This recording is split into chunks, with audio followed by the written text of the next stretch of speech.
If you know how to look at it, that is. To observe it. It's not so hard to Do you look need at, binoculars? Do you see that eventually we'll have binoculars to live in an atomic world? Because you have a nice little vignette in your book that talks about a room with a computer and a fax and everything, and then the next second you're changing your consciousness to suit the new idea that you have of atomic reality. It would be wonderful, but you could start off with a microscope, which is certainly not atomic, but if everybody could have a microscope and see all the animals crawling all over your body, all the bacteria that are crawling over your body, and just look at, holy smokes, my eyes, it would be an introduction to a world that you cannot see with your eyes. Just put your hands and get a microscope and look at all the little animals crawling all over your body. You'll never stick your hand in your mouth again. And then you get your girlfriend to look at her lips and all the little animals running all around her lips. You'll never kiss her again either. Or any other part of her. You say give your mind a chance to have its way in the determination of your actions. But 1 second, but imagine if they are able to invent an atomic electron microscope. Good. They put this microscope on, and then now you're able not only to see microscopic things, you're able to see the world of the atom. Why wouldn't they be able to do that? We can do it now. We have tunneling electron microscopes that can actually go to an atom and go over an atom and move like that. Go to the next atom, go over like that. We could pick up an atom and move it over here and place it under any kind of, lots of conditions and subject it and play with it and keep it in a box with magnets. So why could we get a microscope so everybody could see? Why can't we have why can't we have an electron microscope for the public to walk in and be able to see the atomic world? Why isn't that around? Why do only people who go to chemistry classes in high school are able to see that? Could you have access to a microscope if you had to go buy one for yourself, right? You don't have, a public has no access to a microscope. Isn't that a sin?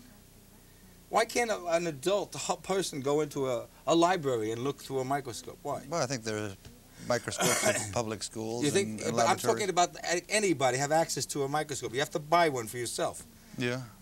Is that a society that is having access to the smaller world? Hey, there's no free lunch, buddy, and no free microscope either. Okay. All right. So, what is antness in your book? Antness. Well, read the sentence. You say antness can be avoided by following your own mind and your inner conversation. Oh. He who allows society to antness, look over his shoulder, or who needs any member of society to condone his thoughts and actions, is a mediocre human. Okay, one of the billions of ants. Okay, antness is where you are a working member of society, blindly following directions from on top, not thinking. The ants, they just go and they carry the leaf to the thing and they go back and they're following orders. It's a robot society, I think he's talking about. The dangers of that and the badness of that. Ask the Japanese today who have been in depression for 3 years, ask their workers how good the robot society was for them. And how about ask the Japanese, pre-World War II Japanese, how good the robot society was for them, where the Emperor Hirohito led those robot Japanese, the kamikazes, and the robot Japanese soldiers into where? To destruction.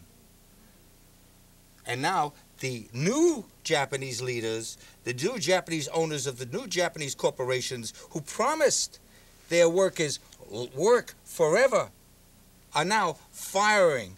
Hitachi is very near bankruptcy, firing, letting go thousands and thousands and thousands of workers. Okay, so antness. You sound like the former French Prime Minister, Mrs. Cresson, Monsieur Pompidou, who called the Japanese ant-like in their social structure and was considered a racist for it. I'm not picking on Japanese. I'm not picking on Japanese. This antness is part of every society. The Germans had it, and every society has it. Every society has antness. You even They go are examples. They are examples of extreme examples. I think they express that force in an extreme way more than other societies have. But that's in every society. It's not only in that society. And they are an example of antness bringing destruction. You see. But of course, they're now coming back and they're wealthy. But you say in the book, if you never attain the truth into your consciousness, your entire being is made of the truth. How can you be truth and not attain it? And you still have validity, you say. Yeah, because it's not because if it's not, you are the truth. The truth is in you. You are made of the truth, but the truth is not intellectually understood. So you are the truth. You are the truth. The truth is you. And you go on to say that spontaneous self-respect is the connection between hopeful ignorance and absolute truth. What do you mean by spontaneous self-respect? Connection between absolute truth and ignorance. I don't get it. Okay. First of all, you have that spontaneous self-respect for the essence of whatever there is that you are, that you feel in you. That who's you? Whatever that spontaneous force at the moment calls out to be that spontaneous moment and calls that, and you have a respect that all that force that's going on. That's the you. So be a creature of instinct, in other words. No, that's not a creature of instinct, because you have mind going on, you have inner conversation going on, you have atomic forces, electrical, magnetic forces, 1,000 things going on, and you're respecting the ultimate, the best power that can reach to. That's the self-respect that is the bridge between what? Hopeful ignorance. Hopeful ignorance, meaning it's the bridge where you are completely ignorant but filled with hope, and what? And absolute truth. And absolute truth. Because you are ignorant, filled with hope. Here's absolute truth. And the thing that bridges this horrible world here with this wonderful world is this self-respect. It's like a bridge that can get you over there. That's what he's saying. It's sort of poetic, you know. What It's sort of self are you poetic, but at the same respecting, time it's Are you real. respecting the atomic? Huh? Are you respecting yourself as atomic structure or as person? Are you respecting yourself as mind or just a collection of atoms? Whatever is being expressed there whatever is being expressed there at that moment. There's a respect. I know you're doing well as an interviewer. That's very good that you're pressing me there. You're already getting in there. But you're respecting that whole spontaneous thing that's happening there, which is not identity.